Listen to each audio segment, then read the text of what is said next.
선한 목자 되신 우리 주 항상 인도하시고 푸른 풀밭 좋은 곳에서 우리 먹여주소서. 선한 목자 구세주여 항상 인도하소서. 선한 목자 구세주여 항상 인도하소서. 양의 문이 되신 예수여 우리 영접하시고 길을 잃은 양의 무리를 항상 인도하소서. 선한 목자 구세주여 기도 들어주소서. 선한 목자 구세주여 기도 들어주소서. 흠이 많고 약한 우리도 우리를 용납하여 주시고 주의 넓고 크신 은혜로 자유 얻게 하셨네. 선한 목자 구세주여 지금 나아갑니다. 선한 목자 구세주여 지금 나아갑니다. 일찍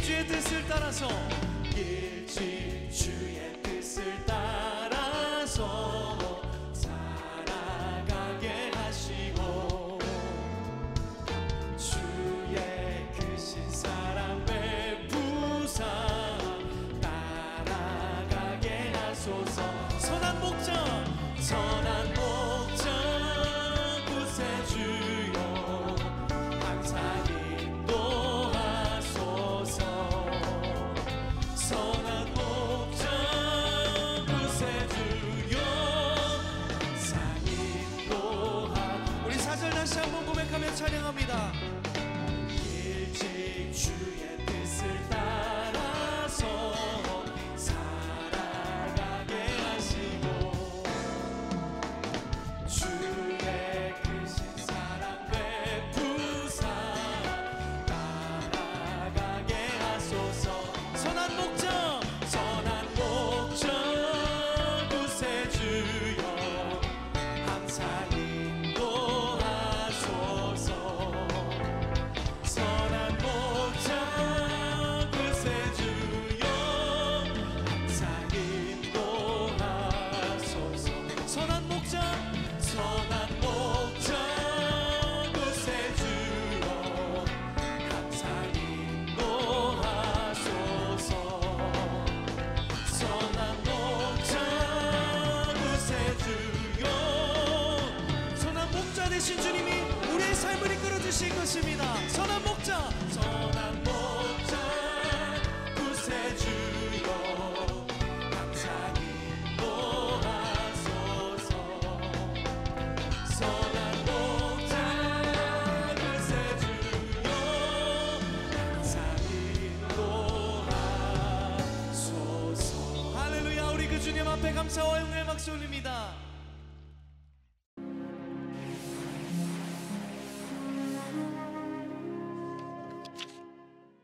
오늘의 말씀은 창세기 33장 16절에서 17절 말씀입니다. 이날에 에서는 세일로 돌아가고 야곱은 숫곳에 이르러 자기를 위하여 집을 짓고 그의 가축을 위하여 우리간을 지었으므로 그 땅 이름을 숫곳이라 부르더라. 아멘. 모모답게 사는 것, 이걸 가장 피부로 와닿는 사람이 누구여야 되느냐? 저는 그리스도인이라고 생각해요. 왜냐하면 예수를 믿는다는 것은 내가 예수님을 구주로 믿는 순간부터 우리의 영적인 신분이 완전히 달라지는 거예요. 예수를 믿는 순간부터 우리의 신분이 달라져요. 진노의 자녀에서 하나님의 자녀로, 땅의 시민에서 천국의 시민으로. 그러니까 예수 믿고 우리가 은혜 받고 영적인 신분이 바뀌면 우린 결국 하나님의 자녀답게, 천국 시민답게 살아가야 돼. 그러니까 예수를 믿고 있는데 예수 믿는 사람답지 않아요.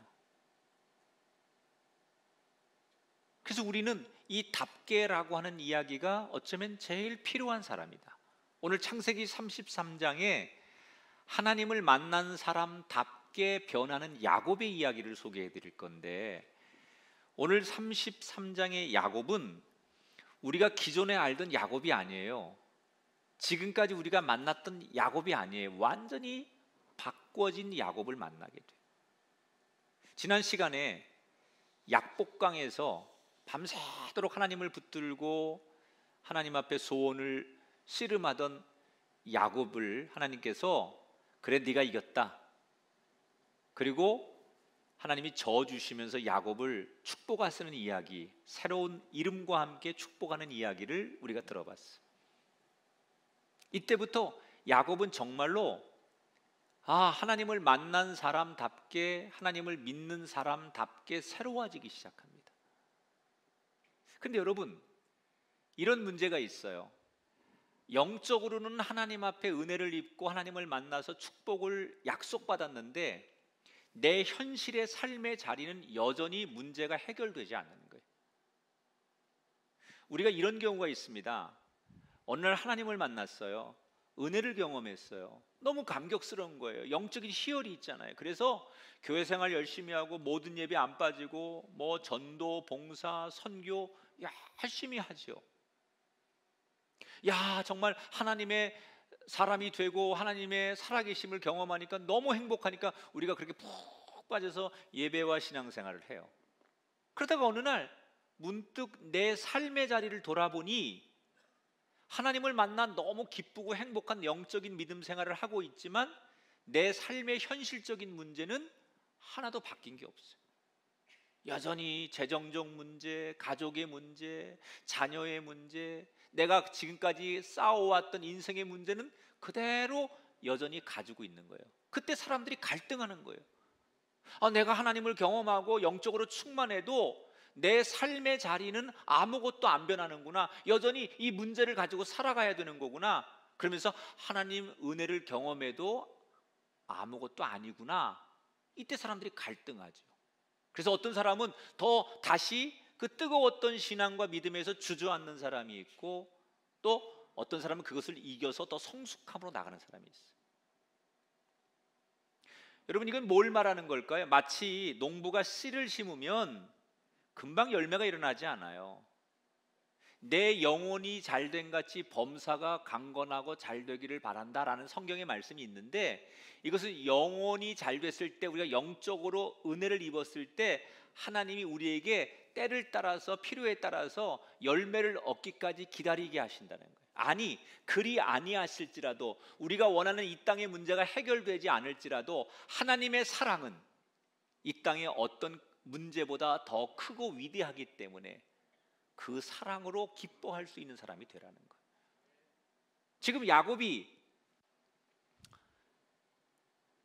하나님을 만났지만 지난 간밤에 자기가 먼저 가족들을 약복강을 건너게 해서 안전한 곳으로 피신을 했는데 잘 있을까 궁금해서 자기도 새벽 동트자마자 약복강을 건넙니다. 가보니까 가족들은 무사한 거예요. 그래서 안도의 한숨을 내쉬고 있는 바로 그 순간 저 멀리서 막 흙먼지가 일어나면서 우당탕탕 하는 소리가 들리기 시작해요. 뭔 일일까? 그리고 이렇게 눈을 들어보는데 한 무리가 막 자기들 있는 쪽으로 달려오는데 맨 앞에 익숙한 얼굴이 보이는 거예요. 자기 형 에서가 군인 400명을 이끌고 야곱이 있는 쪽으로 달려오는 거예요. 직감적으로 큰일 났다.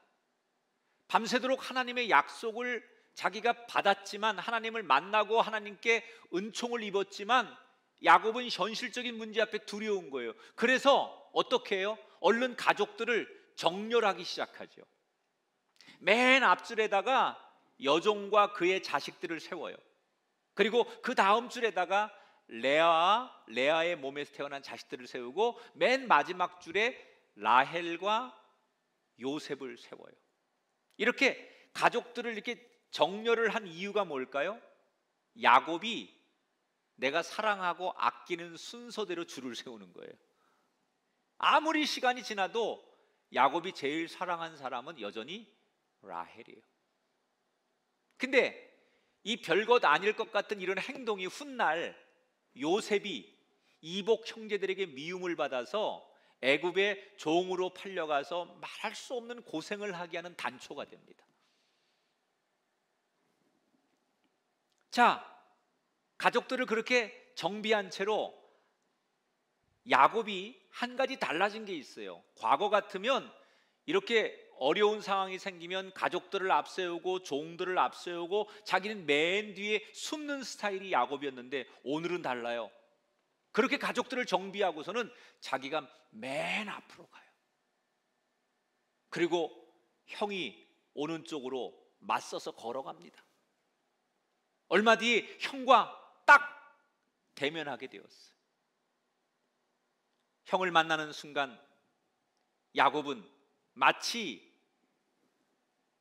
왕을 만나면 신하들이 하듯이 이마와 코가 땅에 닿는 큰 절을 7번을 올립니다. 형님의 아우가 형님께 문안을 올려드립니다. 그리고 절을 해. 다시 일어나서 또 절을 하면서 형님, 못난 아우가 형님께 인사합니다. 또 일어나서 형님은 저에게 왕 같으신 분이고 저는 형님의 종 같은 존재입니다. 그리고 또 인사하는 거예요. 이렇게 7번을 인사하는 거예요. 그렇게 7번을 절을 하는 동안 야곱은 심장이 터질 것만 같은 거예요. 별 생각이 다 드는 거예요. 20년 전에 자기가 속았다는 이유 때문에 분노해서 자기를 죽이려고 했던 그 남성적인 기질, 분노를 참지 못하고 혈기왕성했던 형의 모습, 그리고 지금 군인들 400명을 데리고 자기를 찾아오는 모습을 보면서 형이 과연 나를 받아주거나 용서하지 않으면 어떡하지? 내가 이렇게 인사를 하지만 인사가 끝났는데 여전히 그 20년 전에 원한을 가지고 나를 용서하지 않으면 어떻게 하지? 그런 별 생각들이 떠오르니까 이마에 등줄기에 땀이 범벅이가 되는 거예요. 그런데 그렇게 불안한 가운데 혹시나 마음으로 7번 절을 다 끝내는데, 마지막 절을 끝냈을 때 기적이 일어납니다. 자, 오늘 4절을 함께 보겠습니다. 에서가 달려와서 그를 맞이하여 안고 목을 어긋맞추어 그와 입맞추고 서로 우니라. 형 에서가 말에서 뛰어내리더니 한 걸음 달려와서 야곱을 부둥켜 안고는 울먹이면서 내 동생 아우 야곱아, 잘 왔다. 너 얼마나 고생 많았냐. 그리고 형이 우는 거예요. 우리가 알던 에서는 지난 20년 동안 야곱 얘기만 나오면 몸부림을 치고 용서가 되지 않아서 분노의 복수의 칼을 갈던 형이에요. 그 야곱이 온다는 얘기를 듣고 당장 군인들 400명을 데리고 지금 야곱을 잡으러 오는 형이었어요. 그런데 이랬던 에서가 한순간에 지금 달라진 거예요. 도대체 무슨 일이 있었던 걸까? 에서는 야곱을 용서할 마음이 전혀 없었어요. 심지어 지금 400명을 이끌고 이곳에 올 때만 해도 20년 전 자기 인생을 이렇게 망가뜨린 동생을 죽여버리겠다라고 하는 복수의 마음을 가지고 여기 온 거예요. 그래서 그 야곱을 잡으러 오는데 한참 오다 보니까 저쪽에서 어떤 사람이 자기를 향해 걸어오는 거예요. 근데 걸어오는데 모습이 다리를 쩔뚝쩔뚝거리면서 다리 하나가 잘 안 써지는 쩔뚝이 하나가 걸어오는 거예요.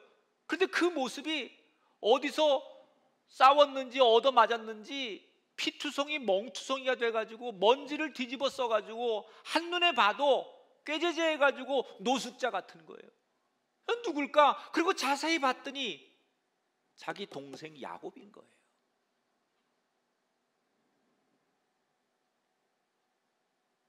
성하지 않은 몸으로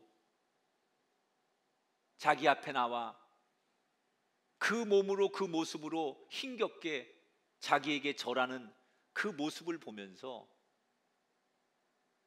자기도 모르게 그 동생을 향한 치근한 마음이 드는 거예요. 한 번씩 절할 때마다 치근하고 그 동생에 대한 그리운 마음이 나도 모르게 점점 커지는 거예요.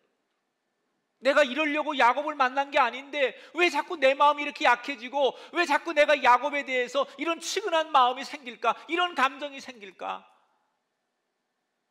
애써서 머리로는 부인해 보려고 하지만 요동치는 감정이 점점 커지는 거예요. 결국은 머리로는 용서가 되지 않는데 가슴으로는 그 혈육에 대한 야곱에 대한 치근한 마음이 막 용솟음 치는데 머리의 싸움과 가슴의 싸움에서 가슴이 이기는 거예요. 그래 뛰어가 눈물로 야곱을 안아주기 시작하는 거예요.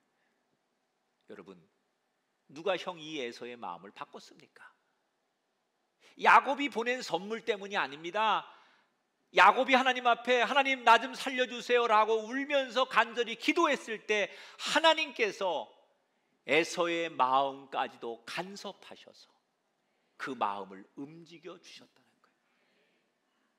이 현대인들이 가장 힘든 것 중에 하나가 인간관계예요. 우리는 과거보다도 훨씬 더 인간관계가 복잡해졌어요. 그래서 소송도 많고 싸움도 많고 다툼도 많고 불필요한 오해와 불필요한 그런 관계들이 너무 많아요.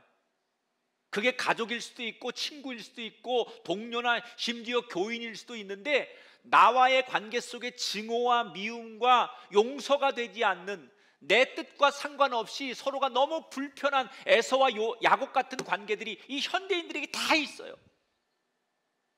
근데 이 문제를 풀고 싶은데 인간적인 방법으로 안 풀려요. 그때 우리가 해야 될 게 바로 야곱이 했던 것처럼 하나님, 저의 마음에 간섭해 주세요. 하나님이 감동을 주시고 하나님이 사랑의 마음을 주시고 하나님이 국률한 마음을 품게 하실 때만이 사람과의 증오와 갈등이 해결될 수 있다는 것을 기억하시면서 아픔과 꼬여진 인간관계가 있다면 오늘 야곱처럼 하나님 앞에 간절히 눈물로 기도하셔서 기적이 일어나기를 주님의 이름으로 축원합니다.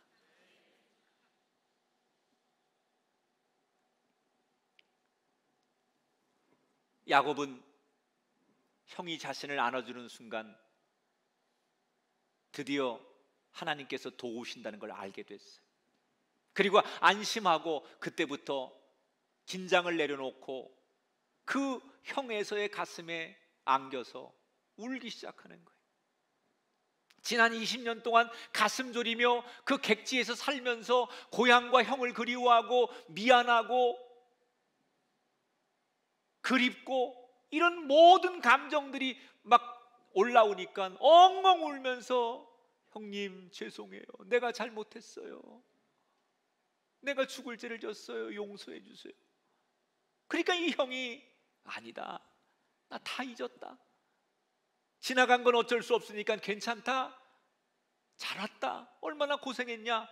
그리고 언제 그랬냐는 듯이 눈 녹듯이 서로의 감정이 다 녹은 채 부둥켜 안고 우는 거예요.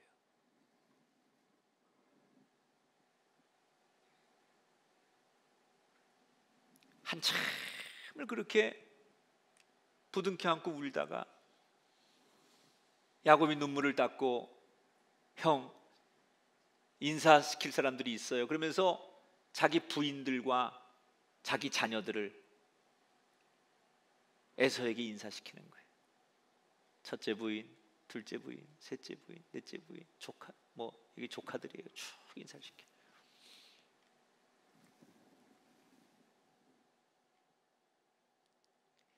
그런데 이렇게 인사를 시키는 그 장면 속에서 제가 참 이런 어떻게 이런 표현을 썼을까라고 하는 그 표현 하나가 눈에 들어와요. 자, 5절을 볼게요. 야곱이 인사를 소개시키면서 이렇게 말을 합니다. 야곱이 이르되 하나님이 주의 종에게 은혜로 주신 자식들이니이다, 이렇게 얘기를 해요. 여러분, 이 하나님이 내게 은혜로 주신 자식들입니다, 이 표현을 여러분 어떻게 생각하십니까? 성경에 이런 표현을 잘 안 씁니다. 어떤 물체나 사물에 대해서는 우리가 하나님이 축복해 주셨습니다 이렇게 표현을 하지, 그 어떤 대상이 있는 걸 가지고 은혜를 입었다 이렇게 얘기하지 않거든요. 그래서 보통 가장 많이 쓰는 표현은 하나님이 축복하셔서 이렇게 대가족을 이루었습니다, 하나님이 축복 속에 이렇게 자녀들이 많이 생겼습니다, 이게 정상적인 표현이에요. 그런데 그런 정상적인 표현을 안 쓰고 하나님의 은혜를 입어서 자식들을 이렇게 많이 얻었습니다, 대가족을 이루었습니다 라고 표현을 해요. 왜 그랬을까요? 이건 야곱이 일부러 그런 거예요. 왜? 형을 배려하는 거예요. 형은 20년 전 장자의 축복권을 빼앗긴 상처가 있는 사람이에요. 그래서 축복권, 축복이라는 단어만 들어도 그 상처가, 그 아픔이 다시 기억나는 사람이에요. 그래서 형에게 내가 하나님의 축복을 받아서 라고 하는 것은 형의 20년 전의 상처를 다시 후벼 파는 거기 때문에 동생은 그 형에게 고통을 주고 싶지 않았던 거예요. 그래서 축복이라고 하는 표현을 빼고 은혜라는 단어를 일부러 형을 배려해서 쓰는 거예요. 야곱이 바뀌었어요. 늘 자기 말하고 싶은 대로 하고 있는 그대로 말하던 사람이에요. 자기 유리한 대로 말하던 사람이에요. 그런데 남을 배려하고 형의 아픔을 생각하면서 그 아픔을 미리미리 예견하면서 언어 선택을 다르게 하고 표현을 다르게 하는 그런 야곱으로 바뀌었어요. 여러분, 이런 야곱의 모습이 어떻습니까? 저는 너무나 낯설어요. 우리가 지금까지 만난 야곱은 이런 사람이 아니에요. 비록 쌍둥이로 둘째로 태어났어요. 그런데 그 형을 이기고 싶어서, 먼저 태어나고 싶어서 막 싸우다가 발뒤꿈치를 붙들고 태어났대잖아요. 그러니까 이거 한 1분 차이 났을까요? 몇십 초 차이 났을까요? 그러니까 형을 이겨보려고 그렇게 태어날 때부터 기질을 가지고 태어난 게 야곱이에요. 그리고 수단과 방법을 다 써서라도 이겨야 되는 사람이 야곱이에요. 자기 목표를 이룰 수 있다면, 성공할 수 있다면, 내가 남을 이길 수만 있다면 상대의 행복과 불행은 별로 중요하지 않은 사람이 야곱이었습니다. 그런데 야곱이 달라졌습니다. 왜 야곱이 이렇게 달라진 겁니까? 이유는 하나님을 만났기 때문이에요. 그가 공부해서 달라진 게 아니에요. 하나님을 만났기 때문에 그랬던 야곱이 달라진 거예요. 나 같은 사람, 나같이 사기꾼이고 평생 죽어 마땅하고 용서받지 못할 나 같은 사람을 하나님 버리지 않고 끝까지 사랑해 주시고 늘 내 편이 되어 주신 하나님, 그 하나님을 만나니까 옛날처럼 내가 갖고 싶은 것, 이기고 싶은 것, 경쟁에서 싸워서 내가 남의 불행과 상관없이 나만 행복하면 되지라고 생각했던 그 모든 것을 내려놓고 상대를 존중하고 배려하는 모습으로 바뀌게 되더라는 거예요. 여러분, 예수 믿는 사람답게 산다는 건 어떤 걸까요? 바로 이거예요. 세상에 나가서 너 하나님을 믿는 증거가 뭐냐? 네가 믿는 하나님에 대해서 나한테 보여줘봐 라고 했을 때 우린 뭘 보여줘야 되느냐? 하나님을 믿는 사람답게 세상에서 이기려고 하는 사람이 아니라 상대를 존중해주고 상대를 배려해주고 상대를 섬겨줄 때 그들이 말하는 네가 믿는 하나님이 어디 있느냐를 보여달라고 했을 때 우린 나의 섬김과 상대를 존중하는 모습을 통해서 예수 믿는 사람답게 하나님의 자녀답게 라는 것을 드러내는 거예요. 우리가 은혜를 받고 하나님의 사람으로 사는데 제일 중요한 게 뭐냐? 누구와의 싸움에서 이기는 게 문제가 아니라 예수님처럼 져주는 거예요. 이걸 예수님이 끝까지 실천하시잖아요. 십자가에 못 박히실 때 너무나 아픈 중에도 자기를 못 박는 로마 군병들을 향해서 예수님 하나님께 기도해요. 아버지 저들을 사하여 주옵소서. 자기들이 하는 일이 뭔지 모릅니다. 그들을 욕하거나 비웃지 않아요. 끝까지 배려하고 기도해줘요. 우리가 정말 하나님을 믿는 사람이라면 달라져야 돼요. 어떻게? 여유가 있어야 돼요. 상대를 존중해 줘야 돼요. 배려해 줘야 돼요. 그때 저 사람 예수 믿는 사람 답네. 저 사람 하나님 백성 답네. 이것이 드러나게 될 줄 믿습니다.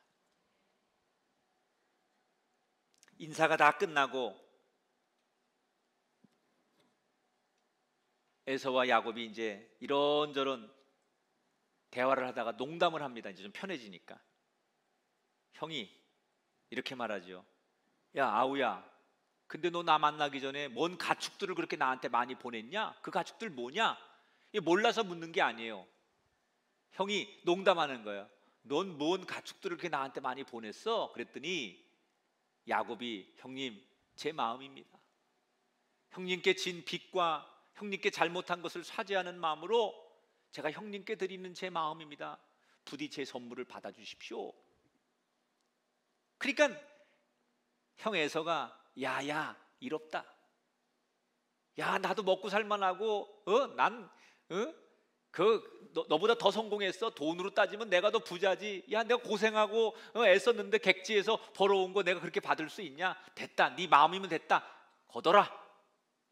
그러니까 동생이 아닙니다 형님 받아주세요. 아니 됐다니까 형님 먼저 아우 먼저 뭐 이렇게 실갱이를 벌이다가 결국 결과는 뻔해요. 형이 받아요. 근데 이게 왜 그러냐면 왜 성경에서 이런 표현을 쓰냐면 이게 그 당시 이 중동의 고대 사회의 관습이에요. 우리나라 사람들 잘 알잖아요. 우리는 그 못 먹던 시대에도 손님들이 누가 뭐 집에 오면 밥 먹을 때 되면 인사치레로 하는 거예요. 저희 때마침 식사하는데 같이 한술 뜨시죠. 이거 진짜로 밥 먹으라는 얘기가 아니라 그냥 인사치레로 하는 얘기야. 그러면 아유 뭐 됐습니다. 그리고 이제 처음엔 거절합니다. 배고픈데도. 그러면 또 한 번에 거절한다고 그래요? 그러지 않잖아요. 그래도 좀 한술 뜨시죠. 그러면 괜찮은데 그러면서 쓱 가서 먹는 거야 이제. 그게 이제 한국의 문화처럼 비슷한 거예요. 옥신각신하다가 형이 결국은 그래 네 마음이 그렇다니까 내가 받지. 그리고 결국 동생이 준 선물을 다 받습니다. 자, 이렇게 선물까지 다 주고 받으면서 정말 그들의 마음은 언제 그랬냐는 듯이 화해의 마음으로 모든 게 되어갑니다. 이때 이제 어느 정도 시간이 지나면서 형 에서가 동생에게 아우야 너 이제 새로운 삶을 시작해야 되는데 어디서 살 거냐? 너 그러지 말고 이 낯선 땅에 왔는데 형이 살고 있는 우리 집으로 가자. 그 에돔 땅 형이 고생해서 그 지역을 어느 정도 읽어놨으니까 너 거기 가면 편할 거야. 내가 좀 너를 도와주고 그러면 누가 너 무시하지 않고 네가 하고 싶은 일, 자녀들 키울 수 있는 일 안전하게 다 할 수 있으니까 내가 살고 있는 에돔으로 가자. 이 형의 제안은 진심이에요. 비록 쌍둥이지만 마치 아버지가 자식을 챙기듯 그런 책임감이 있어서 그 객지에서 고생하고 온 동생을 정말 잘 해주고 싶었던 거예요. 그래서 낯설고 어디에서 정착해야 될지 몰라 하는 동생에게 호의를 베푸는 거예요. 근데 이때 야곱이 이 제안을 거절합니다. 표면적으로는 형님, 제가 아직 아이들도 어리고 여기 가축들이 다 지쳐가지고 형님 따라갈 수가 없습니다. 제가 천천히 생각해보고 제가 나중에 혹시 필요하면 도움을 요청할 테니까 형님 그냥 제가 하고 싶은 대로 해주세요. 호의만 받겠습니다. 그리고 거절을 합니다. 그랬더니 형이 아 그래? 야 그러면 너 위험하니까 내가 여기 내 군인들 경호원을 좀 붙여줄 테니까 이 사람들 도움을 받아가지고 정착할 때까지는 이 사람들 도움을 좀 받아라. 그렇지만 그것도 역시 정중하게 거절을 합니다. 왜 야곱은 세상적으로 편안하게 살 수 있고 성공할 수 있고 그리고 절호의 좋은 찬스를 그렇게 거절할까? 또 형이 진심으로 제안하는 걸 그렇게 거절했을까? 왜 거절했을 것 같아요? 어떤 성경학자는 이렇게 썼더라고요. 야곱이 생각할 때 형 에서가 지금은 자기를 용서했지만 워낙 성격이 불같고 지금은 용서했다가 하룻밤 자고 나가지고 조금 또 둘이 사이에 무슨 수틀 일이 있어가지고 이 자식 아무 말도 안 되겠어, 다리 몽둥이를 부러뜨려놔야지 뭐 이러고 분명히 바뀔 수 있는 기질이 있기 때문에 이 형을 따라가서는 말년이 행복하지 않을 것이다. 그래서 형의 제안을 성격을 알기 때문에 안 받아들였을 것이다. 뭐 전혀 근거 없는 해석은 아닐 텐데 그것보다 진짜로 형의 제안을 거절한 이유는 따로 있습니다. 자, 성경을 볼까요? 31장 3절입니다. 같이 한번 읽어보겠습니다. 여호와께서 야곱에게 이르시되 내 조상의 땅에게로 돌아가라. 자, 야곱이 형의 제안을 거절한 이유는 하나님께서 야곱에게 네가 가야 될 목적지를 정해 주셨어요. 그게 어디예요? 약속의 땅 가나안이에요. 이미 하나님께서 야곱에게 네가 가야 될 곳은 여기다라고 약속으로 분명하게 말씀하시고 정해 주셨다는 거예요. 에돔 땅은 넓은 길이에요. 성공이 보장되고 편안하고 살기 좋고 사업하기 좋고 자식들 키우기 좋고 뭐 거칠 것이 없는 거예요. 형을 언덕 삼아서 형을 비비고 살면 굉장히 세상 사는데 편안하고 좋습니다. 그런데 야곱은 넓은 길, 편한 길, 세상 길 놔두고 좁은 길, 어려운 길, 힘든 길, 그 뒤에 성경은 이렇게 증언하죠. 에서는 세일로 돌아가고 야곱이 밧딘 아람에서부터 평안히 가나안 땅 세겜 성읍에 이르러 그 성읍 앞에 장막을 쳤다. 형이 말하는 게 얼마나 나한테 기회고 이 낯선 땅에서 행복하고 편안하고 돈 벌고 자식 키우기 좋은 기회라는 걸 알아요. 그런데 이걸 거절합니다. 그리고 어려운 길로 가요. 그런데 이 두 사람의 이 선택이 두 사람의 운명을 완전히 갈라놔요.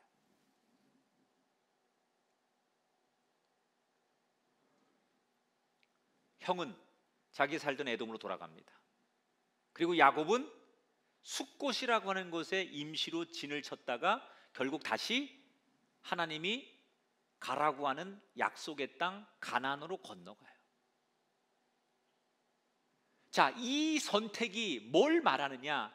이날 이후로 에서라고 하는 이름은 역사 속에 사라집니다.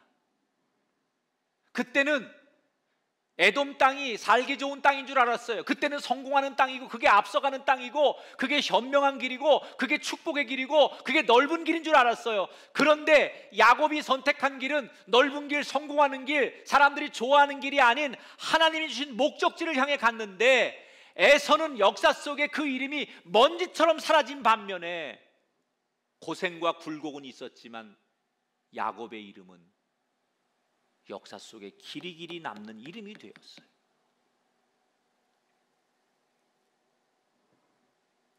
제가 오늘 여러분에게 드리고 싶은 두 번째 메시지가 이거예요. 믿는 사람답게 살려면 뭐가 필요하냐? 어떤 상황에서도 우리가 가야 될 목적지를 기억해야 돼요. 세상 사람들은 눈에 보이는 이 땅이 전부인 줄 압니다. 하지만 우리가 알아야 될 것은 하나님께서 우리에게 약속하신 천국이 있고 우리가 갈 곳은 결국 천국입니다. 우리가 가야 될 그 천국을 잃지 않고 잊지 않고 사는 사람, 오늘도 그곳을 향해서 힘들지만 달려가는 사람, 이게 믿는 자답게 사는 거라는 거예요. 아무리 잘 달려도 결국 결승점에 도착한 사람만이 인정을 받는 거 아니에요. 우리는 지금 잘 달리고 있습니까? 결승점을 향해 달리고 있습니까? 아니면 세상에서 돌고 돌고 도는 인생을 살고 있습니까? 하나님이 우리에게 목적하시고 하나님이 우리에게 주신 마지막 결승점은 천국인데 세상 사람들이 그 천국길이 아니고 세상 길로 돌고 돈다고 해서 우리 역시 목적지가 아닌 곳을 돌고 도는 인생은 아닌가? 사랑하는 여러분, 지금도 왕실이 있는 나라에서는 왕자답게 공주답게 살아야 된다라고 이야기를 해요. 우리 모두는 하나님께서 부르신 천국의 왕자요 천국의 공주들입니다. 그러면 하나님의 나라의 왕자와 공주답게 살아야지요. 어떻게? 그 사과 한마디 안 받았다고 그걸 죽여 살려 할 필요 없어요. 그저 정말 그런 일들 정도는 내가 예수 믿는 사람답게 이해하고 관용하고 배려하고 넘어갈 줄 아는, 꼭 모든 것을 다 내 뜻대로 내 주장대로 이기는 사람이 아니라 알면서도 져주고 맞춰주고 겸손해지는 사람, 이게 하나님의 자녀다운 거예요. 이 땅에서 편한 게 결국 행복한 게 아니에요. 마지막에 하나님이 정해주신 목적지에 도착했는지가 잘 살고 못 살고의 기준이 되는 거예요. 우리가 사모하고 우리가 가야 할 곳은 천국입니다. 아멘.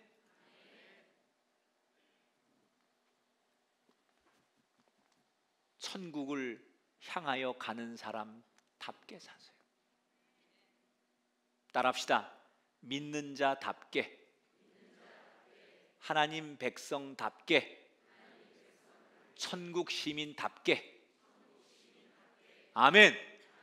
그래서 우리 모두 달라진 야곱의 인생길처럼 저와 여러분의 삶에 야곱의 인생길이 펼쳐지는 아름답고 행복한 삶이 지금 이후로 우리에게 펼쳐지게 되기를 주의 이름으로 축원합니다.